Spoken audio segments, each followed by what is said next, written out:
While McCarthy and other congressional leaders say they are working with the White House to try to find a short-term funding solution by October 1st.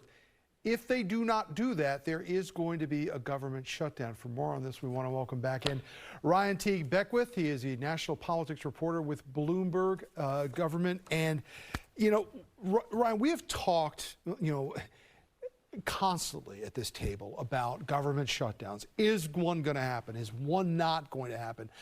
A lot of times they work it out at the last minute and they figure it out and there's not a government shutdown.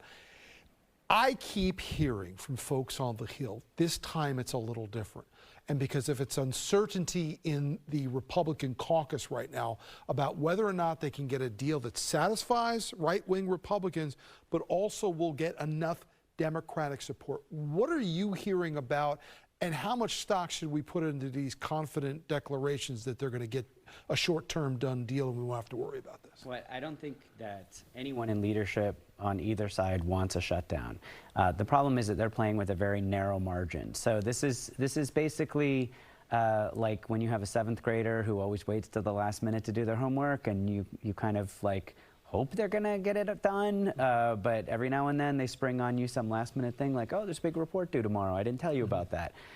Marjorie Taylor Greene said this week that she will only vote for the continuing resolution if they also impeach Biden, and that's just a non-starter. So that's just not a serious proposal, and if you get 4 or 5 more conservative Republicans saying similar things, it could just make the math really hard for Kevin McCarthy. Because we're talking about very slim margins between what the Democrats can control and what the Republicans control.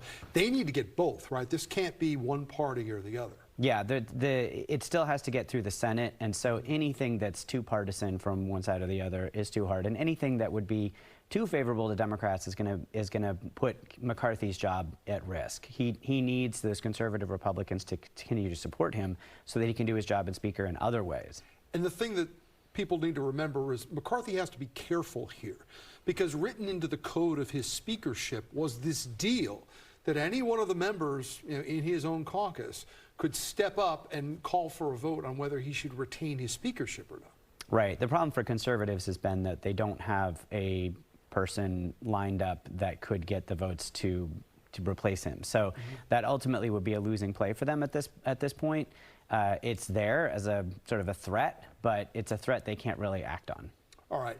While we've been watching the drama play out over a possible government shutdown, we had another scary incident with the Senate Minority Leader Mitch McConnell over the past few days, where he seemingly froze at a microphone. This is the second time this has happened recently. Of course, we have detailed as well that there have been questions and concerns about the health and the stability of California Senator Dianne Feinstein, who's a Democrat.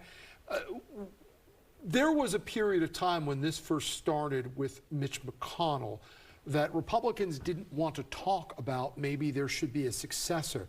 That appears to be changing right now, and the 3 Johns are the ones that are coming up. John Thune, John Barrasso, and John Cornyn are being mentioned as possible replacements.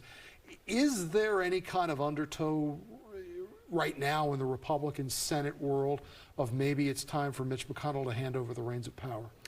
I think that there's a lot of people who are worried about these health conditions, and the note from the congressional physician saying, oh, he was just feeling lightheaded, really didn't pass muster. But it appears to be periodic, which means that the rest of the time that they're dealing with him, when they're talking, and these are folks who talk to him like a lot, they're not seeing this happen, then as long as they can kind of keep it from becoming something that impacts him on a daily basis. If you look at Feinstein, she just has trouble on a daily basis. Yeah. I think that there's a worry that if you even say that you have a successor in mind, that you've basically made yourself a lame duck. So he's going to hold off on that for as long as possible. But I think that behind the scenes, there's conversation about who they might pick when they get to that point. And John Thune stepped up quietly during McConnell's actions with his injuries when he fell down and filled that role for a period of time, but did not make a big public show of having taken those reins. Right. I mean, I think if you look at what happened with Nancy Pelosi, where she very clearly named a successor, and they very clearly signaled that that was expected, that's sort of how they want it to play out. I don't think this is the chatter that you're having now about could he have a successor. It's not how he want to have it. You know, we have a trial date now in one of the Trump indictments for March of next year. Doesn't seem to have done much to, you know, mute Trump's march in the polls. What is the thinking as far as whether or not we find out more trial dates and we get dates on the calendars as to whether or not Republican voters are going to start to wonder whether or not this could impact his ability to campaign?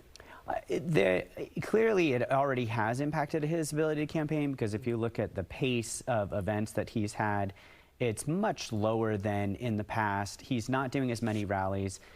He's doing a lot more. Like the other day, he dropped like 24 videos on Truth Social. So he's doing a lot more sort of phone interviews, dropping things on Truth Social, trying to dominate the news cycle with things that he can squeeze in between meeting with his lawyers. I think that does not seem to be a concern for Republican primary voters, in large part because they already know who he is. It might have a bigger effect if he was someone who is still trying to build that name recognition. I think the bigger question will be if there's a conviction in any of these before the election, does that have an effect? Because the indictments themselves, the release of the mugshot, none of that has seemed to sway Republican primary voters. But if he were to be convicted on one of them before the primary is over, that potentially could. It actually bolstered him in some ways in fundraising. He made $7 million after the mugshot was released down in Macon, Georgia. Right, but I do think that a conviction would be a different thing, but we'll see. Ryan Teague Beckwith from Bloomberg, we appreciate you coming in this Sunday morning. Anytime. Happy Labor Day weekend to you. You too.